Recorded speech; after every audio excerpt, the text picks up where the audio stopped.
Bonjour à tous, c'est Eric Balèche de la société Spebi. Spebi, c'est une entreprise spécialisée en rénovation énergétique, donc qui est une entreprise qui s'occupe essentiellement des parties verticales, mais également qui encadre avec eux des groupements d'entreprises pour faire des rénovations énergétiques complètes. Pour préparer cette conférence, on se disait oui, mais il faut bien anticiper le chantier également parce que il y a des coûts qui sont importants, l'installation de chantier, l'échafaudage, et donc il faut essayer d'optimiser ça et puis faire le plus de travaux possible en une fois.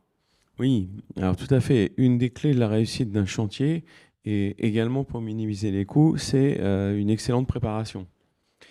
Anticiper. Alors anticiper, c'est aussi euh, savoir exactement quand on va commencer, quand on va terminer, excepté les intempéries. Alors cette année, c'était compliqué, les intempéries. Ça, c'est le premier point. Et puis aussi, pour ne déranger au moins les occupants, c'est de tout bien anticiper concernant l'installation de chantier. Installation de chantier, j'entends les zones de stockage, les zones de déchets, euh, etc., etc. J'entendais tout à l'heure des immeubles des années 70. Bon, il faut savoir que l'amiante, par exemple, est interdit depuis 97. Donc, tous les immeubles que l'on rénove qui sont antérieurs à 97, il y a de grandes chances pour qu'il y ait de l'amiante. Sur les échafaudages, il y a des demandes, parce que là, il y a les JO qui arrivent aussi. Sur les échafaudages, il y a des demandes particulières en voirie à faire. Combien de temps avant? Et est-ce qu'aujourd'hui, avec les JO, là, il y a des changements sur les... Alors oui, sur les JO, mais ça, les copropriétaires le savent, s'il y a certains quartiers de Paris où nous sommes obligés d'arrêter les chantiers, mais ça, on le sait depuis un moment. Donc ça fait partie des choses que l'on anticipe, bien entendu. Il y a des chantiers qu'on ne démarre pas avant septembre-octobre, parce qu'on sait très bien que ça va être compliqué. Donc on peut les démarrer dans la partie préparation. La partie préparation, c'est une fois que nous recevons l'ordre de service, c'est à environ entre 1 et 2 mois. Parce que il y a aussi dans l'organisation anticiper les délais des fabricants, des fournitures. Il y a des fournisseurs qui nous livrent en 15 jours, mais il y en a qui vont nous livrer en 1 mois. Tout ça, ça s'anticipe parce que les travaux s'effectuent dans un ordre précis. La ventilation, elle se fait par exemple avant que l'on fasse l'isolation thermique. Voilà. Exemple. Les menuiseries également, les fenêtres, ça se fait avant. On va revenir donc du coup tout à l'heure, Eric, là, sur le retour d'expérience. Là, on va rentrer dans le détail donc de l'isolation thermique par l'extérieur et pas que, hein, c'est-à-dire qu'on en profite aussi quand on fait l'isolation thermique par l'extérieur de travailler sur certains éléments comme les garde-corps, les volets. Et c'est ce que vous allez nous montrer parce que quand on intervient, on a mis l'échafaudage, ben, autant tout faire en même temps. Alors, l'ordre des choses est bien établi parce que, en effet, Xavier, la ventilation, le traitement de la ventilation se fait avant l'isolation. Donc, l'ordre des choses est bien établi. Quoique, euh, souvent, le lot ravalement a aussi, enfin, quasiment tout le temps, nous avons également le lot échafaudage, installation de chantier, et donc c'est avant. Mais dans l'ordre des travaux en eux-mêmes, la ventile, euh, comme on le dit dans notre jargon, c'est toujours avant. Alors, quoi de neuf sur les travaux de rénovation énergétique? Euh, Avant toute chose, oui, il y a beaucoup de choses de neuf. Ces dernières années, les copropriétaires doivent se dire, on nous a mis des DPE, des DTG, des diagamiantes, etc. Ce que je voulais dire, c'est que pour nous, entreprises, c'est important d'avoir tous ces éléments parce que et également le maître d'œuvre, parce que s'il y a de l'amiante, s'il y a des problèmes de structure, c'est quand même bien de le savoir avant et de l'anticiper. Les structures, concernant notre lot, c'est surtout sur les balcons. Évidemment qu'on va traiter les problèmes de structure balcon avant de faire l'isolation thermique par l'extérieur. C'est la logique des choses. Au même titre que si vous avez une opération chirurgicale importante, bien évidemment qu'on va passer tous les examens possibles et imaginables pour savoir s'il n'y a pas de problème, donc des radios, des IRM, etc. Voilà, si je peux me permettre cette métaphore. Spebi, alors, qui sommes-nous? Donc, Spebi, c'est une entreprise du bâtiment spécialisée en rénovation énergétique, basée à Évry et à Coignères, donc pour couvrir la partie est et ouest de la région parisienne. Nous œuvrons sur Paris, région parisienne, avec des spécificités que sont dans notre corps de métier l'échafaudage, les systèmes particuliers, des amiantages, métallerie, ça concerne les garde-corps, la tôlerie, le bardage de plus utilisé, un service SAV bien entendu, et un pôle méthode pour coordonner à la fois tous ces types de travaux, mais également les lots avec nos co-traitants.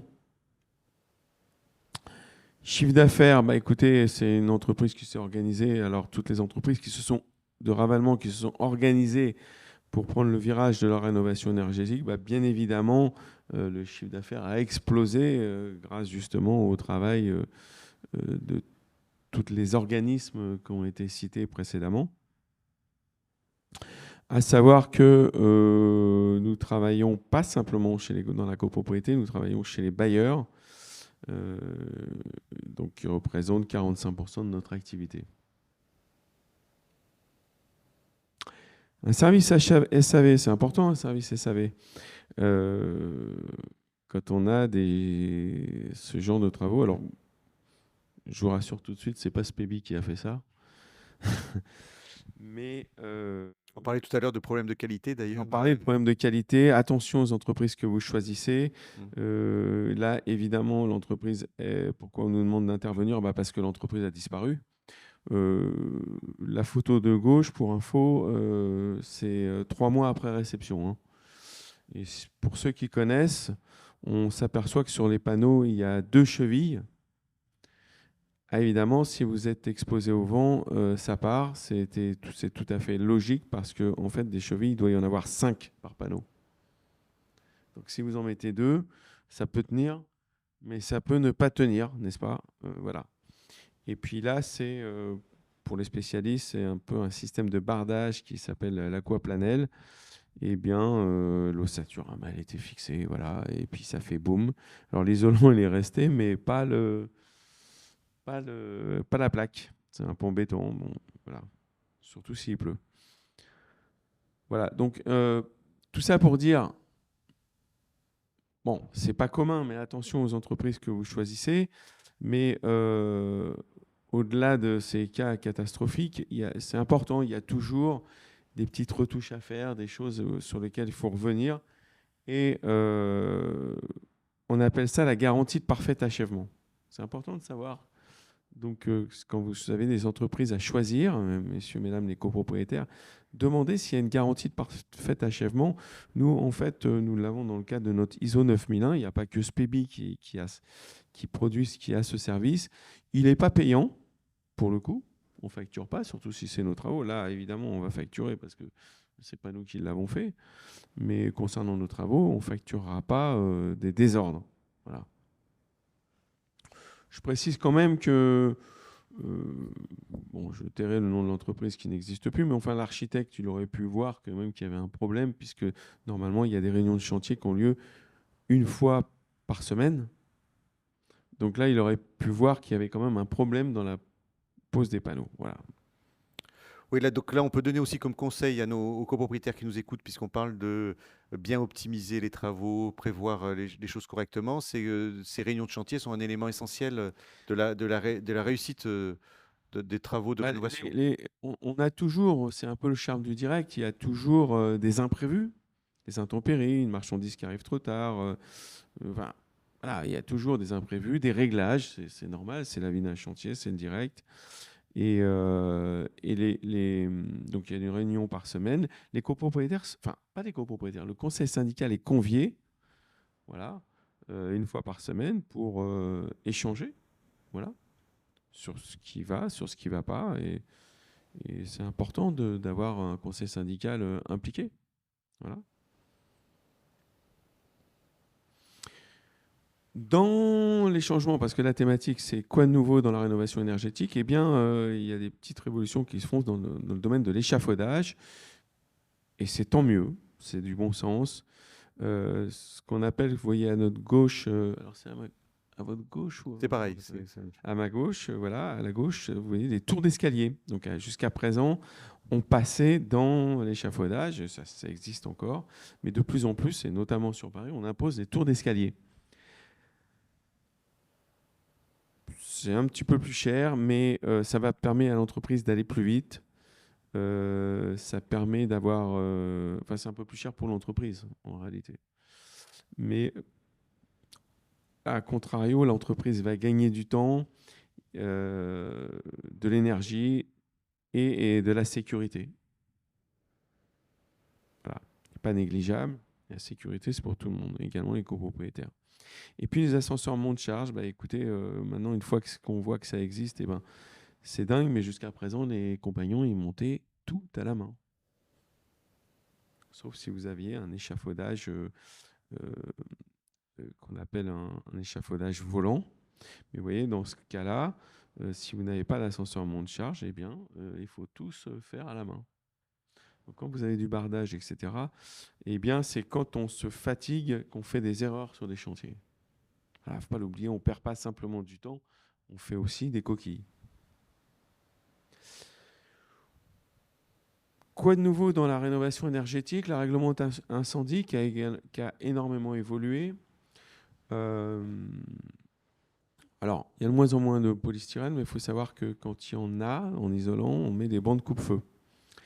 Des bandes coupe-feu entre chaque étage, qui sont des bandes de recoupement en laine de roche. Et vous aviez sur les immeubles des années 70, il y avait des porte-fenêtres qui se superposaient quasiment. Et il n'y avait pas ces 22 cm qui nous permettent d'éviter la propagation du feu, des flammes, d'un étage à un autre. Donc, lorsqu'on fait de la rénovation énergétique, aujourd'hui, on ne va pas simplement améliorer l'habitat, mais on va également apporter cette sécurité incendie qu'il n'y avait pas jusqu'à présent, et notamment sur ces porte-fenêtres, en créant ce que l'on appelle un débord en alu, à l'intérieur duquel on va mettre de la laine de roche qui va bloquer la propagation du feu d'un étage à un autre. Donc c'est important, parce que s'il y a un incendie chez le voisin du dessous, eh bien, les pompiers ont largement le temps de venir avant qu'il se passe une catastrophe sur l'étage du dessus. Voilà. Donc tout ça, c'est du bon sens. Ça évolue. Alors un autre sujet dans les nouveautés, il y avait jusqu'à présent des fixations de garde-corps, comme vous le voyez là, qui sont fixées sur la dalle, et on appelle ça des fixations à la française. C'est comme ça. Pourquoi? Parce qu'il y a d'autres types de fixations. Et quand on fait de la rénovation énergétique, bah bien évidemment, on va empiéter le mur de 15 cm, qui est l'épaisseur de l'isolant, enfin 14 cm d'isolant plus 1 cm de finition et de colle. Et du coup, ça vous fait 15 cm de surface de balcon en moins. Alors ça peut être bloquant pour des copropriétaires qui n'ont pas envie de voir leur surface de balcon diminuer. Ils se disent, mais moi, je vais payer une somme pour finalement pas avoir, pour avoir moins de place dans ma pièce préférée, à savoir le balcon. Voilà. Eh bien, il ne faut pas désespérer. Il y a des solutions, notamment qui sont de plus en plus développées. Et donc, on passe de la fixation à la française, de la fixation à l'anglaise. On se fixe à l'anglaise. Et non, on file à l'anglaise. En fait, on va se fixer sur le nez de dalle du balcon. Et là, on va gagner 9 cm. On en a perdu 15, mais on en regagne 9. Donc ça, c'est intéressant, premier point. Et c'est d'autant plus intéressant que, d'abord, on doit souvent changer les garde-corps 9 fois sur 10 parce qu'ils ne sont plus aux normes. Et puis, ça rentre dans le cadre d'une requalification architecturale. Mais ce qui est important de savoir, c'est que ça ne coûte pas plus cher. de fixer le balcon, le garde-corps à l'anglaise. Donc c'est important d'y penser dans votre réflexion, messieurs les copropriétaires, d'échanger avec votre maître d'œuvre, parce qu'en réalité, ce n'est pas avec l'entreprise que vous allez échanger. Nous, on va faire ce que vous avez décidé avec l'architecte, et donc de travailler sur des fixations à l'anglaise. Voilà, et ça donne ceci. Simplement, il y a une condition pour se fixer de cette façon-là, c'est que les épaisseurs de dalles de tous les balcons de la résidence fassent 12 cm minimum. Tous les balcons. On ne va pas faire à la française pour l'un, à l'anglaise pour l'autre. Ça, ce ne sera jamais validé. Et quelquefois, ce n'est pas le cas. Quelquefois, on a 10 cm, ou quelquefois on a 12, mais bizarrement, sur d'autres, on a 11 ou 12, 11 ou 9, 11 ou 10. 9, c'est déjà plus rare. Et alors, il ne faut pas désespérer non plus. Dans ce cas-là, il y a une autre solution qui est complètement innovante, c'est la fixation en sabot. Alors, la fixation en sabot, c'est quoi? Eh bien, je viens transpercer la dalle avec des sabots et je déporte mon nouveau garde-corps. Et donc là, je vais quand même gagner mes 9 cm, même si je n'ai pas une dalle suffisante. Vous allez voir ce que ça donne de l'intérieur. Voilà. Et là, vous voyez, et là, j'ai transpercé la dalle avec des sabots et je déporte le garde-corps. Là, pour vous dire, on a gagné plus que 9 cm. On a gagné bien plus. Donc, même s'il y a 15 cm derrière, là, on avait gagné une douzaine de centimètres. On n'a perdu que 3. On peut mieux faire. Parce que là, dans ce cas-là, on n'a perdu que 3. Mais il y a possibilité même de gagner. En utilisant un isolant qui s'appelle la mousse résonite, qu'on utilise sur les balcons. Et en fait, cette mousse résonite, en fait, au lieu de mettre 15 cm d'isolant pour avoir le même R qui est imposé, c'est-à-dire la résistance thermique qui est imposée à 3,7 pour avoir des aides à 35%, on vient mettre une mousse résonite uniquement sur la partie des balcons. C'est ce qu'on a fait exactement sur cette résidence à Rueil-Malmaison. Et là, on gagne 7 cm. Donc si je gagne 7 plus 12, Xavier, ça fait 7 plus 12, 19. 19. J'en avais perdu 15, j'en avais gagné 19. Donc en fait, je gagne 4 cm. Sur des petits balcons comme ça, c'est important, ça compte. Et les gens sont doublement contents. Donc on a effectivement changé la qualification architecturale de l'immeuble. Alors comme vous voyez sur les flèches, hein, on a gagné. Et on a changé également les garde-corps. Et ce vitré est absolument magnifique parce que en fait, on ne voit pas l'intérieur, mais en revanche, ça ne vient pas obstruer la lumière de la pièce à l'intérieur. Sujet clivant auquel, messieurs les copropriétaires et architectes, vous devez penser, les volets. Si je ne change pas mes volets et qu'il y a un patchwork, c'est-à-dire que bien évidemment, une résidence qui a 30 ans, 40 ans, les volets 40 ans, les volets ont été changés. Imaginez-vous que cette résidence, elle venait d'être réceptionnée. C'est-à-dire que la rénovation énergétique venait d'être faite et les copropriétaires n'avaient pas voulu changer leurs volets. Chacun avait voulu garder parce qu'il y en a certains qui avaient changé. Et là, c'est un patchwork. Alors, c'est terrible parce qu'ils ont investi dans une rénovation énergétique et on a l'impression que rien n'a été fait.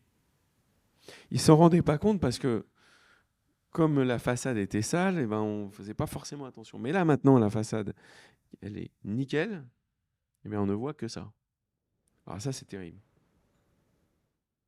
On peut revenir dessus après, on peut changer les volets, mais enfin, ça veut dire qu'on rééchafaude de nouveau, ça veut dire qu'on refait des installations de chantier, des frais de voirie, etc. Quel dommage. Alors, il y a des solutions, il y a beaucoup de choses qui se passent. Alors, pour ce cas de volet-là, évidemment, on ne change pas. Ça, c'est les photos d'une résidence qui a plus de 40 ans, et en fait, avec des coffrets à l'intérieur. Donc ça, c'est top, parce qu'en fin de compte, c'est l'idéal parce que les volets, les coffrets, les volets se changent de l'intérieur. Donc, quand les gens changent, parce qu'évidemment, ça s'abîme, c'est un effet mécanique, mais enfin, on le change de l'intérieur. Aujourd'hui, dans le cadre d'une rénovation énergétique, on peut aller chercher euh, du gain énergétique en isolant les coffrets. Voilà, ça c'est un point. Autre solution concernant les volets, c'est de décider de poser des coffrets roulants, pardon. Donc ça c'est intéressant. Juste voilà, un petit, effectivement, on est à l'unisson pour le bâtiment, mais il y a une perte de lisibilité, un petit peu, on peut y être sensible si les fenêtres sont petites.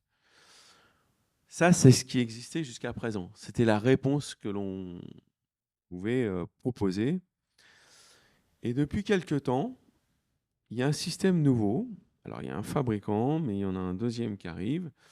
Ça nous vient d'Italie. C'est des systèmes de pré-cadre avec le coffret intégré dedans. C'est le système Alpac. Et le coffret vient s'insérer au-dessus de la fenêtre. Alors là, c'est top parce que du coup, on isole, avec les pré-cadres, on isole les tableaux, parce que les tableaux sont isolés. Et en plus, on a les volets. Alors, si on veut être encore plus fort que plus fort, on fait comme dans cette résidence. Là, ce que vous voyez à droite, c'est le mur témoin. Et on fait, soyons encore plus écolo qu'écolo, des volets photovoltaïques. Alors là, c'est le must. Et en fait, dans cette résidence, ils ont tout fait. Ils ont fait le changement de garde-corps déporté. Ils ont fait l'isolation avec la mousse résolite. Et puis, le changement de volet. Ça, je savais pas que ça existait, ça, Antoine, les volets photovoltaïques. Vous aviez déjà vu ça sur Paris Donc ça Alors, produit de sur l'énergie. Paris, les volets roulants, ça ne concerne que le bâti récent, d'après-guerre. Les volets, oui, photovoltaïques, ça se développe beaucoup. Ah Hein, oui, ouais. ok. Si on veut qu'ils soient électriques, c'est plus facile. Ah oui, donc ils servent à quoi alors? Ça sert à électrifier, ça électrifie le moteur. En fait, bon, au-delà de l'aspect écologique, il y a un côté extrêmement pratique pour le copropriétaire, c'est que vous savez qu'on ne rentre pas chez les gens. Donc on installe le volet, on installe. Mais après, si vous êtes en électrique, il faut avoir l'installation qui va bien quand vous avez le câble.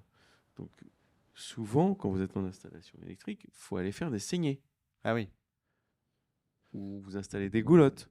Ok. Enfin, il y a un système électrique à mettre en place. Donc là, on produit l'énergie. Si vous êtes en moteurs. manuel, Ouais. si vous êtes en manuel ou si vous êtes en photovoltaïque, voilà, tout va bien. Ouais.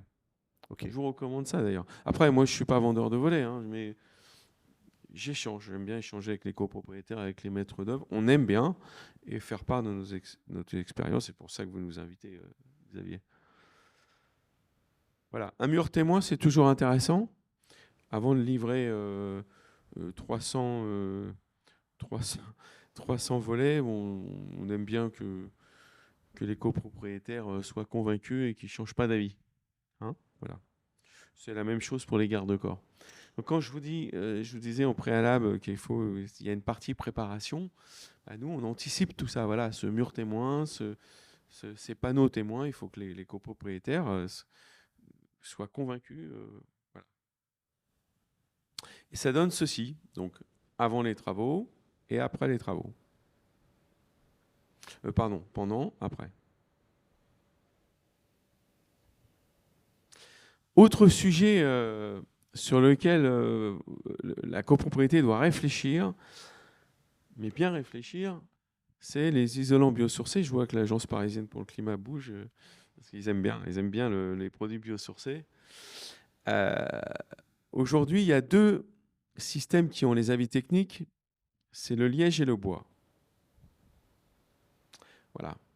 Donc, c'est les produits biosourcés. Alors, mis à part l'aspect écologique des choses, voilà. Biosourcé, ça veut dire que l'on fait sur place et avec des produits naturels. Je voudrais parler d'un sujet qui est que trop peu évoqué, c'est le déphasage. Et déphasage, c'est quoi? C'est la capacité d'un isolant à bloquer la chaleur. Parce que depuis qu'on parle de rénovation énergétique, on parle que de résistance au froid. Résistance thermique, c'est la résistance au froid. Mais on ne parle pas de résistance au chaud. Or, ce qui nous attend dans les 30 prochaines années, il suffit de regarder ce que nous annonce Météo France, l'Institut de Météo France, c'est des grandes périodes de chaleur. Et on s'aperçoit que sur le bois et le liège, que sur 20 cm d'isolant, eh bien, votre immeuble sera préservé du chaud pendant 8 heures. C'est ce dont on a besoin en réalité pour une canicule. Parce que la nuit, il fait déjà un peu plus frais. Alors que les isolants polystyrène, laine de roche, nous sommes entre 4 et 6 heures. Donc autant vous dire qu'en période de canicule, même si vous avez isolé, vous aurez bien entendu moins chaud, beaucoup moins chaud, mais pas autant que si vous avez posé du bois et du liège. C'est important de le savoir. Maintenant, ça doit être dans les réflexions.